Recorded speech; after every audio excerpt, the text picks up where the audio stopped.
Madam, can you just allow me to do the screen share? Just a minute, sir. Sure.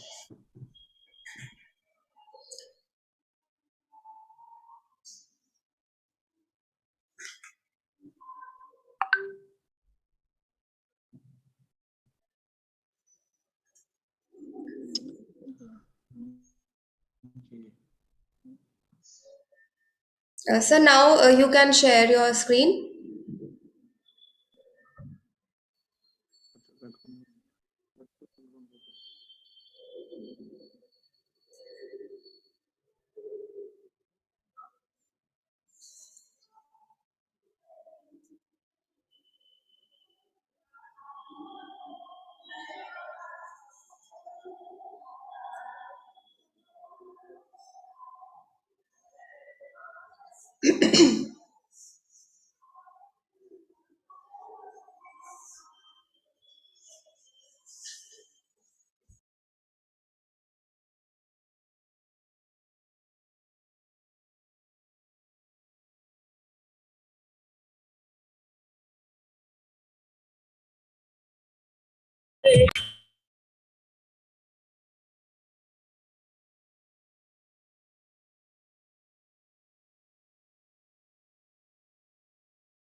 Now, are you able to see the screen and the slideshow? Yes, sir, it's visible. Right. Sir, shall we start? Yes, you can. Okay. A very warm morning to one and all. Once again, I welcome you all on behalf of Department of Periodontology, Saraswati Dental College, in this lecture series of Perioshastra 2022. I take the privilege to introduce and welcome our guest speaker of the day, Dr. Professor Manish Khatri sir. Dr. Manish is a gold medalist graduate from Maulana Azad Institute of Dental Sciences, Delhi. And he did his masters in Perio from CODS Davangere in year 2001. Since then, he is actively involved in academics and currently heads the Department of Periodontology at Institute of Dental Sciences and Technology, Modinagar. He has presented various scientific papers at different national and international platforms and chaired multiple scientific sessions. He is also a member of Board of Studies and Ethical Committee external expert for few universities. He is a reviewer of various dental and periodontal journals and is one of the member of editorial board of journal of his alma mater. He is the Vice President of ISP from year 2019 to 2021 and presently 2021 and 22. He has been executive member of ISP for 4 terms and is also the business manager of PubMed Index Journal of ISP. He was the representative to CD for year 2019-20 and vice president of state representative for year 2022-21 in Southwest Delhi of IDA branch. I would like to invite Dr. Manish Khatri sir for his presentation on diagnosis and treatment planning for dental implants. We welcome you, sir.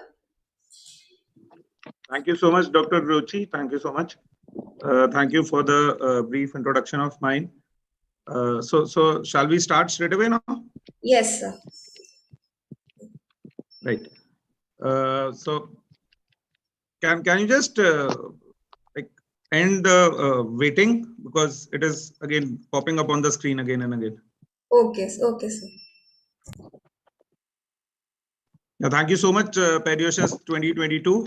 Thank you, Saraswati Hospital, Dental College and Hospital. Thank you, the Perio Department. Thank you, Dr. Vivek Bans, Dr. Ruchi, Dr. Chetan, for giving me an opportunity to speak in this Perioshastra. To begin with, I would like to thank God for showering His blessings on all of us during these difficult times of COVID.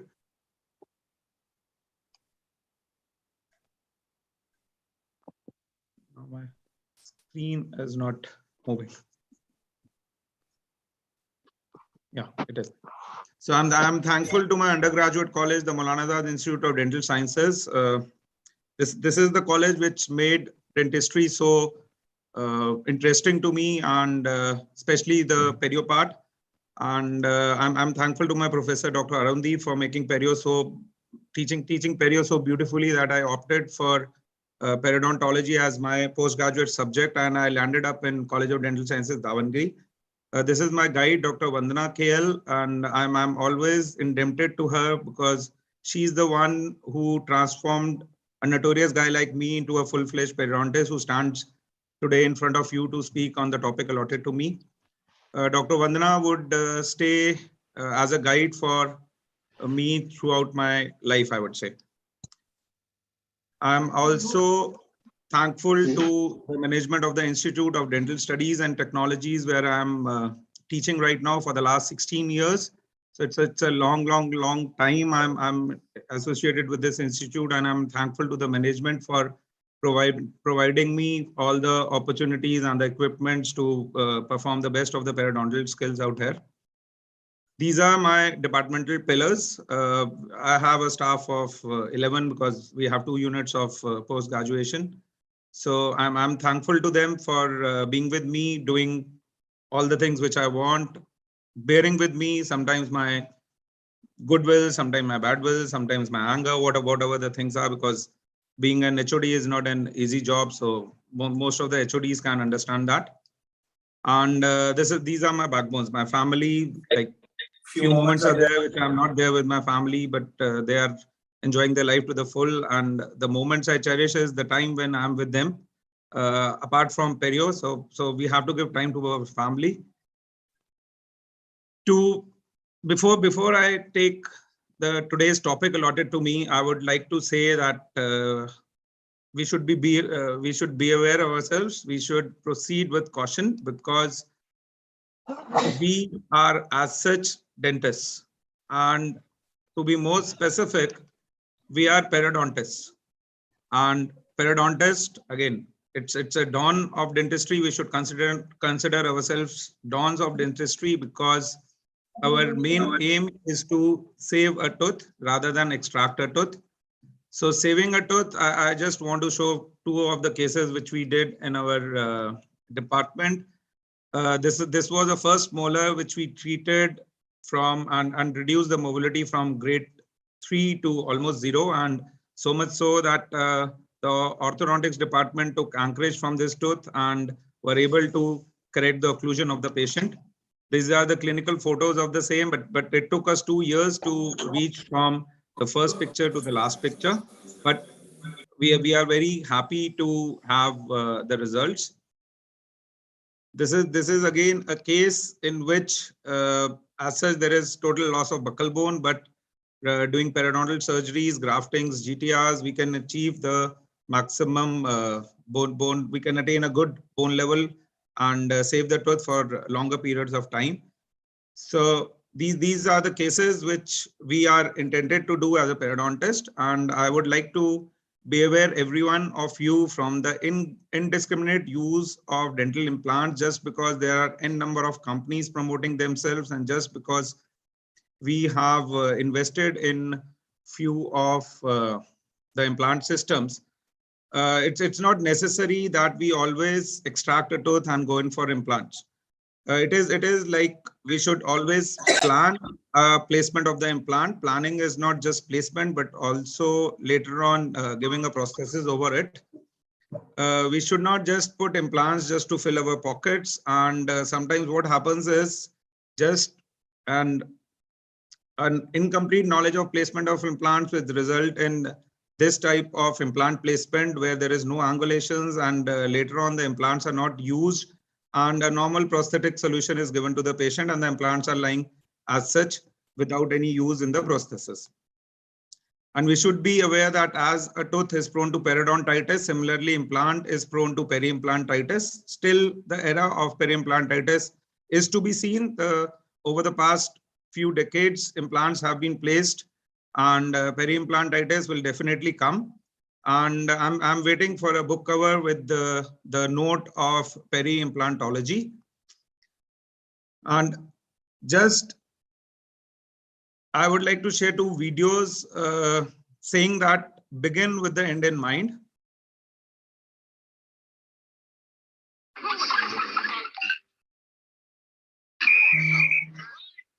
The first video, this poor man is just writing a name on a field for a rugby match. But instead of writing chiefs, he have written chefs.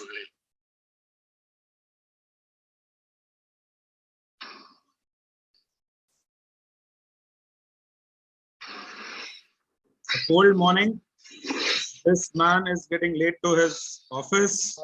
With great difficulty, he is able to clear the snow on his car. It was the snow was falling the whole night.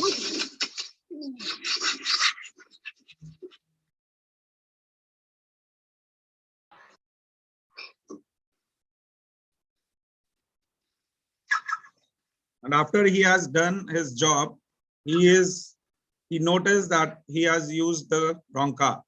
So always begin with the end in mind, have a goal, have a mission, and have a plan before placing an implant. So here I am, friends, talking about diagnosis and treatment planning for dental implants. The goal of modern dentistry is to restore the normal contour, function, comfort, aesthetic, speech, and health of a patient. Implantation as such is the insertion of any external object, maybe an alloplastic material or other tissue, which is implanted into the body either partially or completely. And the main aim is a therapeutic, diagnostic, prosthetic, or experimental purpose. Whereas a dental implant is a prosthetic device made up of an alloplastic material, which is implanted into the oral tissues, either beneath the mucosal or the periodontal tissues and oblique or within the bone. The main purpose is to provide retention and support for fixed or removable prostheses. We all know what osseointegration is. Our main aim of implantology is the implants will osseointegrate into the bone. There are of two types: fibro-osseous integration, in which there is a healthy, dense collagenous tissue between the implant and the bone. And this collagenous tissue functions similarly to the PDL fibers in the natural dentition and affect the bone remodeling under optimal loading conditions. The ideal is an osseointegration where concept was given by Dr. Brainmark, which is a direct structural and functional connection between the ordered living bone and the surface of a load-carrying implant. We all know about the history of implants. It dates back to, say, somewhere around 2000 BC, in which an alloplastic material was put into the bone so that it acted like an implant. But the term implantology came into revolution by the work of Dr. Brainmark, who was an orthopedic surgeon and discovered that titanium metal can fuse to the bone. This happened in 1950s, and since then till today is 2022, there have been a lot of changes in modern implant dentistry, and this is the time where we have gained much in implantology and have revolutionized the implant dentistry. We all know about the classification of the implants. There are n number of classifications, either based on the implant design, the body design of an implant, the type of surface treatments the implant is having, again the types of the surface, then depending on the material used, depending on the loading, and depending on the method of the placement. The main advantages of an implant is it improves the maintenance of bone at the edentulous site. It improves aesthetics, phonetics, and occlusion of the patient. It improves the stability and the retention of the prosthesis. It has definitely a psychological advantage on the patient. It restores and maintains the occlusal vertical dimensions and improves the masticatory function. Whereas the disadvantages include they are expensive, technique sensitive, time consuming, and cannot be done in certain medically compromised patients. Indications include a severe morphologic compromise of the denture supporting areas, poor oromuscular coordination of the patient, low tolerance of mucosal tissues to either the removable or the fixed prosthesis, parafunctional habits leading to recurrent soreness and instability of the prosthesis, unrealistic prosthodontic expectations of the patient, poor performance of removable prosthesis, consequence of a fixed prosthesis failure, active or hyperactive gag reflexes, psychological inability to wear a removable prosthesis, unfavorable number and location of potential abutments, and a single tooth loss to avoid involving the neighboring tooth as abutments. Contraindications can be divided into either the absolute or the relative. Absolute includes recent myocardial infarction, valvular prosthesis, renal disease, treatment-resistant diabetes and osteomalacia, generalized secondary osteoporosis, radiotherapy, severe hormonal deficiencies, drug addiction, and heavy smoking. And the relative contraindications include AIDS, prolonged use of corticosteroids, hemopoietic disorders, chemotherapy in progress, multiple endocrine disorders, psychological disorders, unhealthy lifestyles, smoking, lack of understanding and motivation of the patient. So to put an implant, we should always have a proper diagnosis, which should include the chief complaint of the patient, the medical history, the dental history, and the patient expectations. And based on that diagnosis, the disease severity, the risk factors, and the other factors, a proper treatment plan should be there before placing an implant. So a diagnosis should always be made on the basis of the medical and the dental history. Then we should go in for lab investigations, then clinical examinations, which should include the extraoral and the intraoral. And most importantly, later we should go in for a joint assessment of a periodontist, a prosthodontist, and an oral surgeon, because just placing an implant does not finish our work. The main thing is to restore that implant with a proper prosthesis, and a prosthodontist is the best person to do that. So as far as the history is concerned, we should be aware of the medical history of the patient. We should know about his past medical history, any past surgical history with the patient has gone, the reason for that surgery, why was that surgery done, and whether that surgery had any complications or not. We should be aware about the any allergies with the patient is having, any medications, long-term medications with the patient is on, the family history of the patient, the medical family history of the patients, the habits and behavior considerations like cigarette smoking, alcohol use, drug use, illicit risk factors for HIV, and any substance abuse by the patient like the psychological problems, non-compliance, and impaired organ function. We should be aware of the ASA classification because we have to put an implant, we have to anesthetize the patient. So we should be aware in which category the patient in which we are planning to put an implant is there as far as the ASA classification is concerned. We should be aware about the cardiac status of the patient, including the hypertension, angina pectoris, myocardial infarction, and congestive heart failure. We should be aware about the diabetic status of the patient, because we all know that diabetes is basically an increased blood glucose level of the patient with an increased susceptibility to bacterial infections, enhanced inflammation, and increased production of pro-inflammatory cytokines, thereby leading to more bone loss. So we have to be very careful if the patient is diabetic, whether to put an implant or not, again, depends on his diabetic status and the way he is maintaining his diabetic status. We should be aware about the tobacco consumption of the patient, because if the patient is taking tobacco in any form, it leads to decreased blood flow, it leads to tissue hypoxia, collagen deposition, increased platelet aggregation, and polymorphonuclear neutrophils dysfunctions. So as far as the dental history is concerned, we should be aware of the oral hygiene status and the practices, the oral hygiene practices which the patient is undertaking, because if the oral hygiene status is not good and as a tooth is prone to periodontitis, later on an implant will always be prone to periimplantitis. We have to see the compliance of the patient with any of the past dental procedures which he has undertaken, the previous experience with surgeries and prostheses if the patient has undergone any, and the attitude and motivation of the patient towards implants. After taking a medical and the dental history, we have to go in for lab investigations in which we have to assess the WBCs, RBCs, platelets, hemoglobin, prothrombin time, the glycemic control, the biochemical profiles, and the thyroid function tests.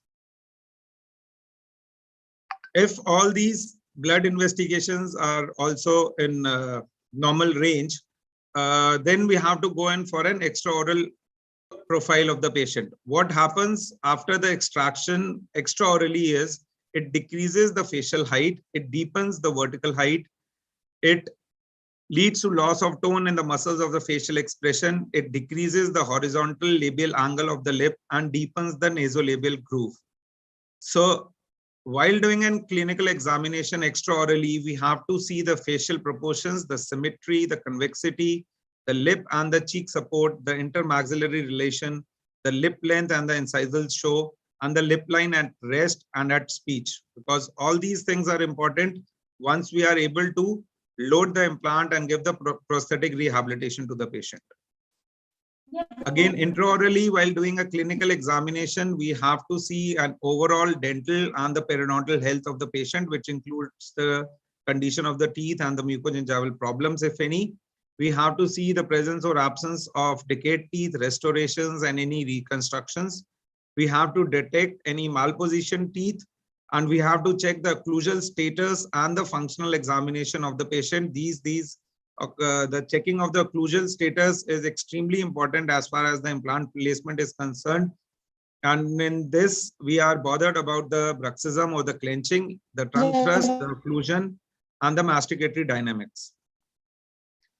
Again, intraorally, we have to check about the jaw relation, the TMJ condition, the mouth opening, and we have to palpate for any anatomic defects and cavities or undercuts, which may impair us from placing an implant in that particular area. Intraorally, again, now after a general dental examination, we have to examine the edentulous area where we have to place an implant. In this, we have to see any ridge defect, any vertical or horizontal or a combined ridge defect. We have to see the crown to the bone relationship. We have to see the ridge type, whether it is high, flat, narrow, or wide. And we have to see the firmness of the overlying mucosa. Particular for the implant site, we have to do a soft tissue evaluation, which includes the gingival quality and the quantity. We have to see the smile line. We have to see the papilla of the adjacent teeth, and we have to see whether the frenal attachments are normal or whether they are aberrant, because if they are again aberrant, they will impair us from loading the implant later on. Again, we have to evaluate the implant site and the interdental space and the buccolingual width for placing an ideal implant should be greater than 6 millimeters. So for doing this, we have to do a ridge mapping, which is basically an evaluating the buccolingual bony contour, and this can be used by a help of bone probing technique and a measuring guide. N number of ways there are instruments specially designed for this, or we can do bone sounding. As a periodontist, we are experts in doing bone soundings. So before placing an implant and before doing all the things, we have to have a proper ridge mapping so that we are sure about what the buccolingual width of the edentulous area is. We have to take care about the orientation or the tilt of the adjacent teeth and their roots, because in this there are two situations. Might be clinically, the first photograph, the clinical photograph, it is there. You can see that clinically there is enough space for placing a premolar, but if you go in for a radiological examination, the canine can be seen a bit rotated in the clinical picture. And once you take a radiograph, the root of the canine is inclined distally towards the second premolar, and now there is no space for us to place an implant out there. So there may be enough space in the coronal area for the restoration, but not enough space in the apical region for the implant if the roots are directed into the area of interest. The second situation is because of a long-standing edentulous area, the mesial and the distal drift of the mesial and of the mesial and the distal tooth can be there. So bone wise, apically, we can place an implant, but coronally, we cannot prosthetically rehabilitate it once the implant is placed. So there may be adequate space between the roots, but coronal aspect of the teeth may be closed for emergence and restoration of the implant. So we have to take care of these two situations again. We have to clinically examine the jawbone, which consists of palpations to feel any anatomic defects, variations in jaw anatomy such as concavities and undercuts. And we have to be doubly sure about the areas that appear to have a good ridge width, and these require further evaluation just to be sure whether they are, say, might be they are cancerous in nature, or n number of reasons why that ridge width is so good, so enlarged the ridge is there. If it is normal, good enough for us to place an implant. Then we have to clinically evaluate again the implant site for the interocclusal distance. For this, we have to take a proper impressions, then articulate it. The advantages of diagnostic cast includes we can assess the proper occlusal relationships, we can assess the tooth morphology, position, we can measure the interarch space, we can see the occlusal plane, we can have any arch relationships, the arch forms, we can judge the number of missing teeth, the parallelism of the abutments, we can judge the parallelism of the abutments which are to be placed later on. We have to see the direction of the forces in future implant sites. We have to judge the edentulous ridge relationships and the edentulous soft tissue angulations. The diagnostic cast also assists us in implant site selection and angulation, assists in designing of the surgical template, because today's world is moving towards guided implant surgery. So we need a surgical template. The diagnostic casts again aid us in designing that surgical template. It assists us in discussion with the patient and the doctor, determines the limitations of a planned treatment, and evaluates certain criteria in the absence of the patient.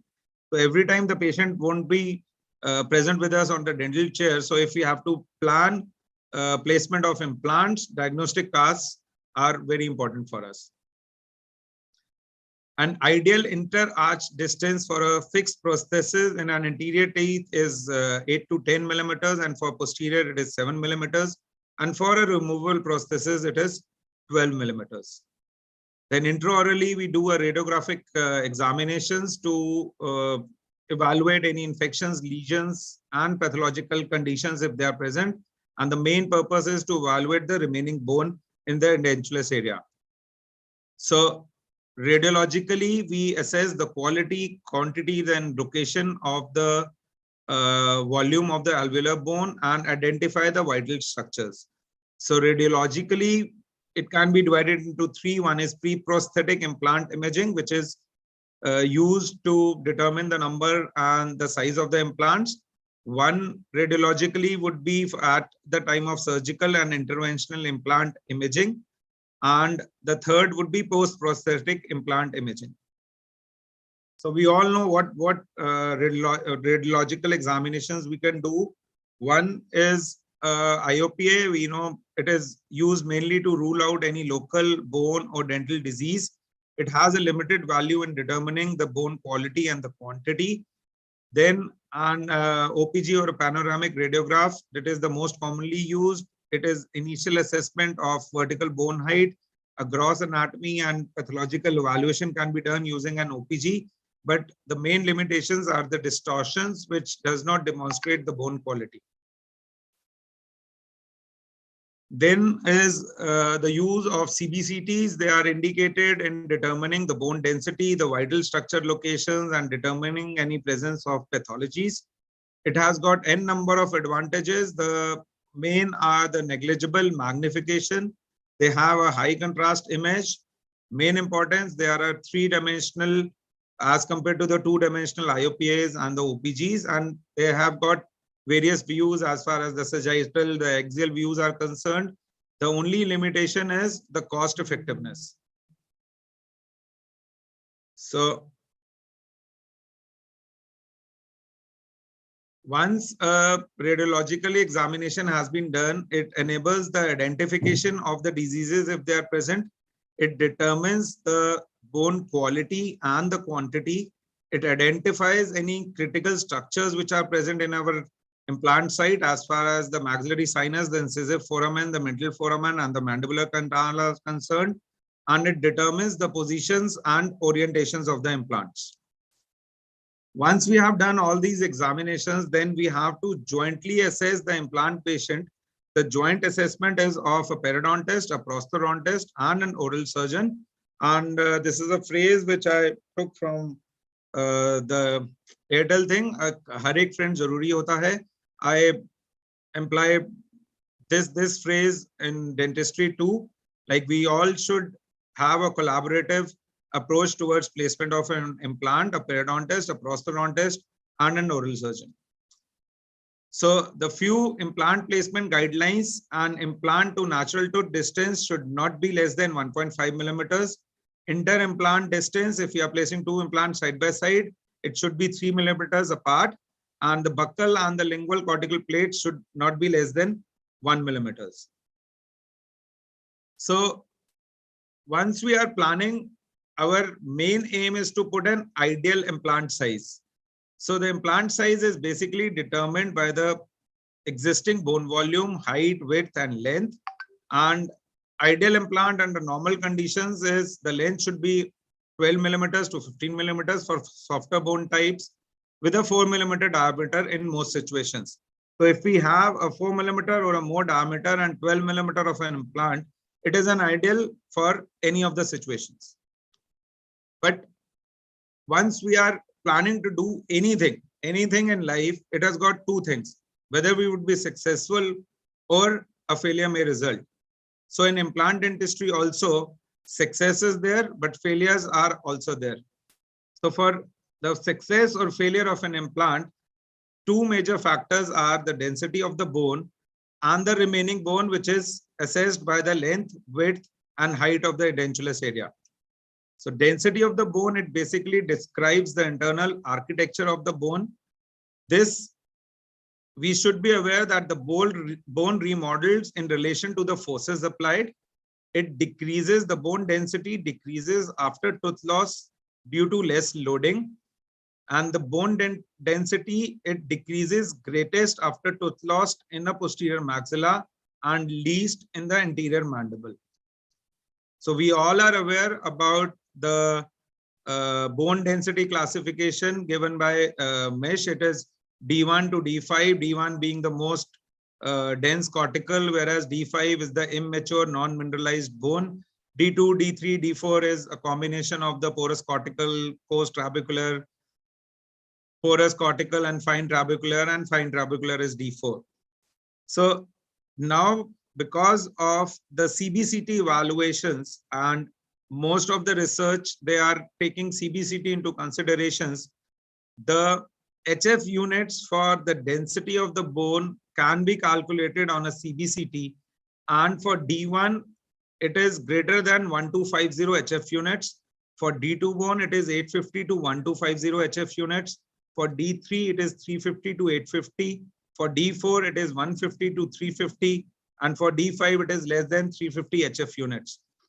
So in CBCT, if we are able to calculate these HF units, we can be assured that the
I'm sorry, there was a power.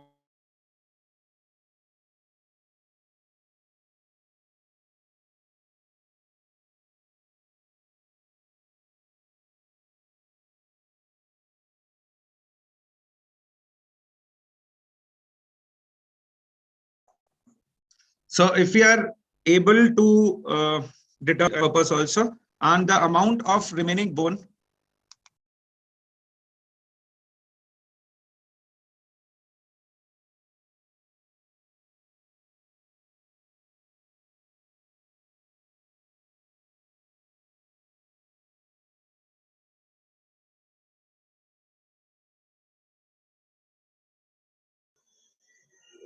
Excuse me, sir. By Sir, your voice is not clear. I think there's some issues. yeah, am I audible now? Yes, sir. Now it's Yeah, there are some connectivity issues, I suppose. So to determine the remaining bone, the resorption pattern of the maxilla and mandible should be, we should be aware about the resorption pattern in the maxilla and the mandible once the tooth is extracted. Say in the maxilla, the resorption pattern is centripetal, which means that the maxilla resorbs upwards and inwards to become progressively smaller. This is basically because of the direction and the inclination of the roots of the teeth and alveolar process. Whereas in mandible, it is exactly opposite. It is known as a centrifugal resorption, which means that it resorbs downwards and outwards and becomes progressively wider. So this takes place this resorption, the maxilla, the centripetal, and the mandible centrifugal. This makes most of the edentulous patients appear prognathic. Say if you have seen a total edentulous patient for a long period of time, the mandible is prognathic, whereas the maxilla is in a retrograde position. So we should be aware about the resorption pattern so that it is easy for us to place an implants. So as far as the resorption pattern is concerned, in the first year, the resorption is 10 times greater than the following years. The maxillary arch atrophy is slower than the mandible after the first year. The posterior maxilla resorbs 4 times faster than the anterior mandibular. And in the posterior maxilla and mandible, because of the resorption, proximity to the maxillary sinus and the inferior alveolar respectively is there to the alveolar crest. So the remaining bone, it is measured in terms of the length, width, depth, or the height. So as far as the length is concerned, it is from a mesodistal relationship, width is the buccolingual relationship, and depth is the coronarapical relationship. So seeing this, there are again classifications given. I'm just highlighting 2 of them. One is by Mish and Jody. They had classified them as division A, in which an abundant bone is present. We can place an ideal implant in this situation. Then division B, in which a bare sufficient bone is present. That means it is adequate bone height is there, but reduced bone width is there. And there is a subclassification of B, which is BW, in which it requires bone grafting for placement of an implant. Whereas division C is a compromised bone, in which CW is bone width reduction and CH is bone height reduction. And division D is the presence of a deficient bone or a severely atrophied bone, in which the placement of implants is next to impossible. Then there is a Siebert classification on the residual ridge deformities. The class 1 defects are the facial-lingual loss of tissue width. In this, the normal ridge height is present. Class 2 is there is loss of ridge height, but the normal ridge width is there. And class 3 is a combination of the above 2, in which there is loss of the height, and the width also. So if we see this loss of height and width, what is the importance of this? If the lack in horizontal and or vertical bone is there in the implant site, this may cause clinical and aesthetic problems. Clinical may be placement of implants. Aesthetic may be once you have loaded it in the anterior areas, it is the prosthesis is not aesthetically pleasing to the patient. So to minimize or prevent the post-extraction bone resorption and to preserve the ridge integrity, space maintenance is extremely recommended in the alveolus at the time of extraction. And if we are not able to do this space maintenance by socket preservation, the bone loss takes place at a faster pace and leads to 30 to 60% of bone loss within 6 months of extraction. So the various methods of doing a socket preservation are either using a bone graft or using a collagen plug or a PRF plug and placement of an immediate implant. Like you do extraction and place an implant that day itself. The loss of ridge height and its bucco-palatal dimension, this necessitates the additional procedures for optimal implant-borne prosthesis. These can be done through a lateral ridge augmentations with autogenous bone, either the guided bone regeneration and bone expansion or bone splitting techniques. In ridge augmentation, we reflect the flap, make holes so that bleeding is induced, harvest the autogenous grafts, place them, use tissue punch, use tissue tags, use screws to hold this autogenous graft, suture it back, wait for a few months.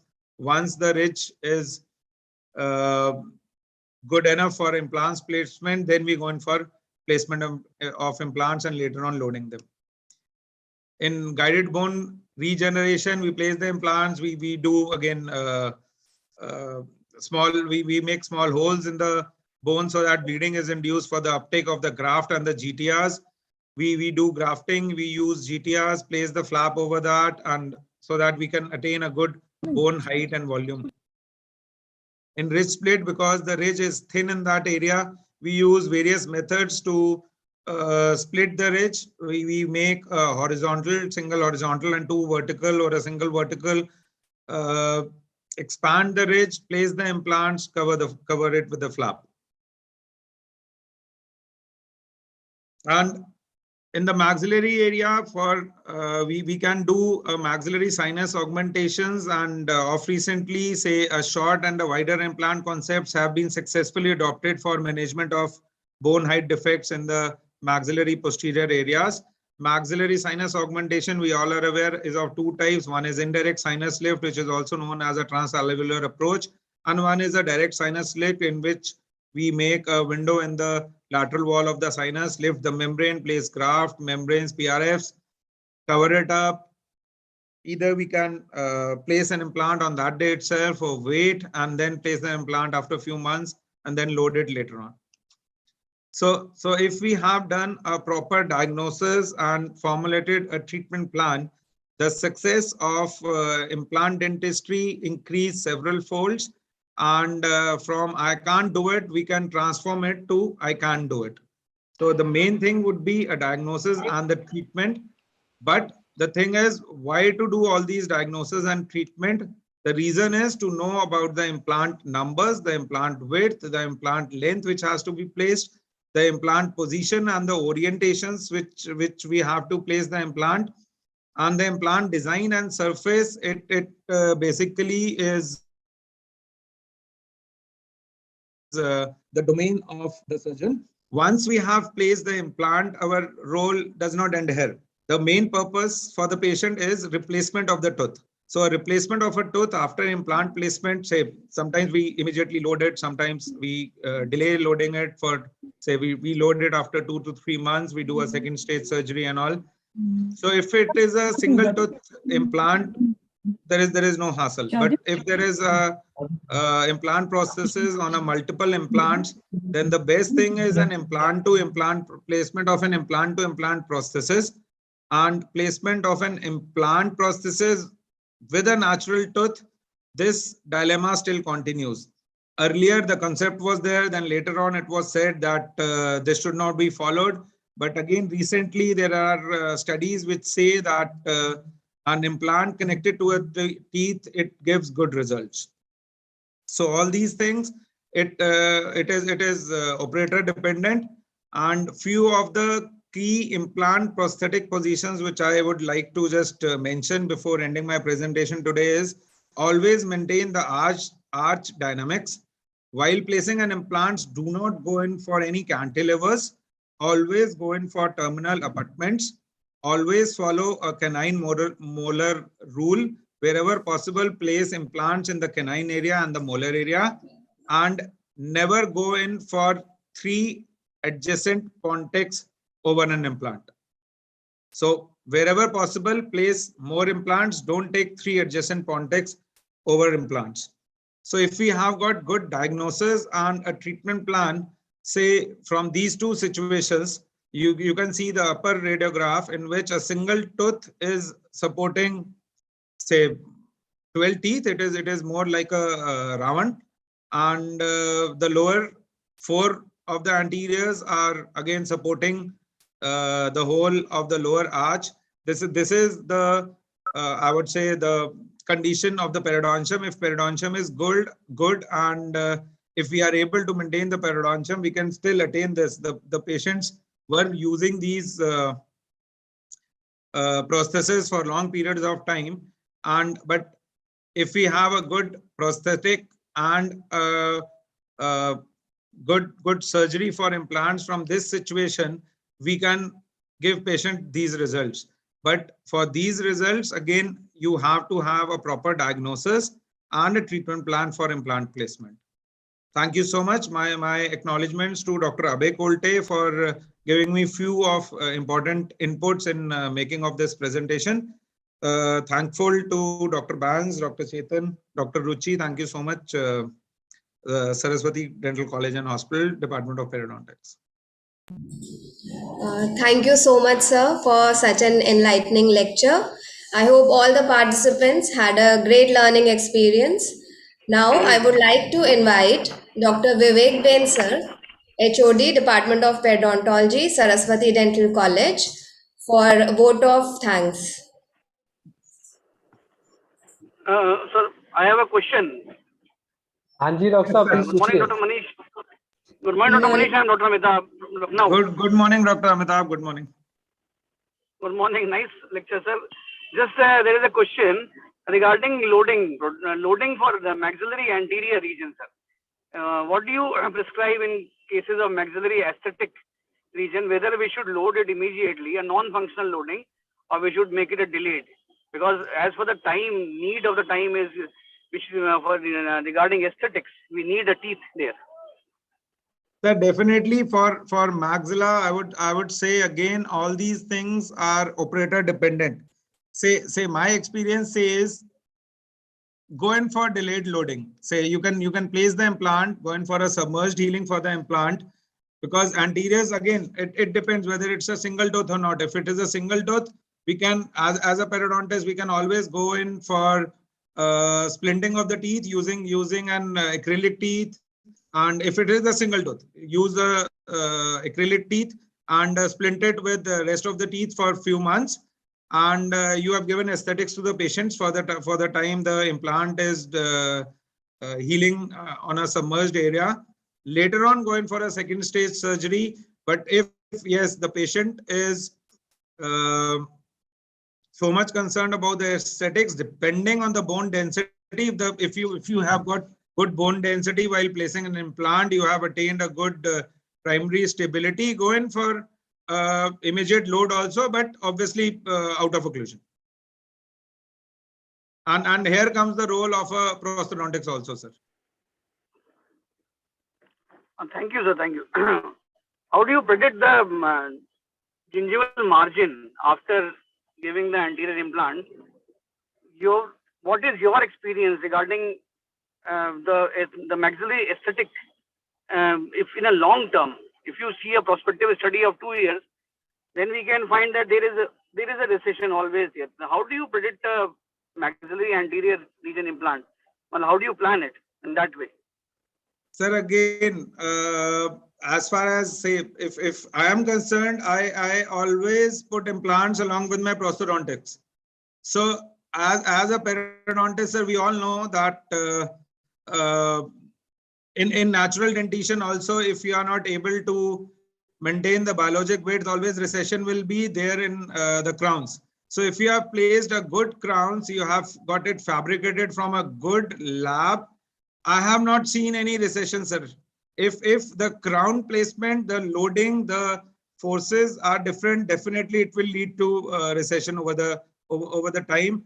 And again, it depends whether the patient was a periodontitis patient or not, because latest all the latest classifications have started saying, sir, a periodontitis patient is a periodontitis patient for life now.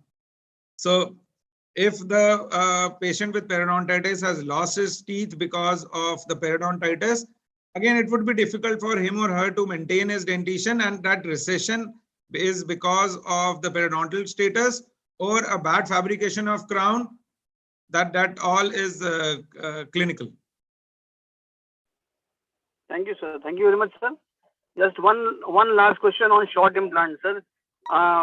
What is your say on the short implants, sir? Whether these are successful in long run if you plan a 5x8 or 4.5x8 implants?